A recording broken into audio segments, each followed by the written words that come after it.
కాకినాడ వెళ్తున్నాం ఈ ట్రిప్పు. ఎందుకంటే బండి పని వచ్చింది, అందుకని లేట్ అయిందని బండి ఆపరు. ఈ బండి వేరే బండి పంపించారు మా బండి ప్లేస్లో. కాకినాడ అయితే వెళ్తున్నాం ఈరోజు. మేము ఇప్పుడు వచ్చి అవుటర్ రింగ్ రోడ్లో ఉన్నాం. పికప్ చేసుకుని నెక్స్ట్ వీడియో నెక్స్ట్ కాకినాడలో పెడతాం. హాయ్ ఫ్రెండ్స్, అందరూ బాగున్నారా? మేమైతే కాకినాడ వెళ్తున్నాం.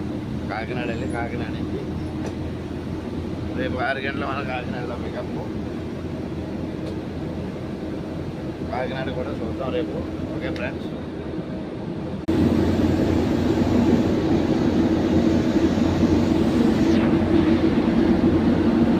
శివ అయితే బండితో వెళ్తున్నాడు. వేంద్ర అయితే మా వాడి నాయకు చూడండి, మరో నాయకున అంత మాట్లాడి వదిలేస్తూ ఉంటాడు.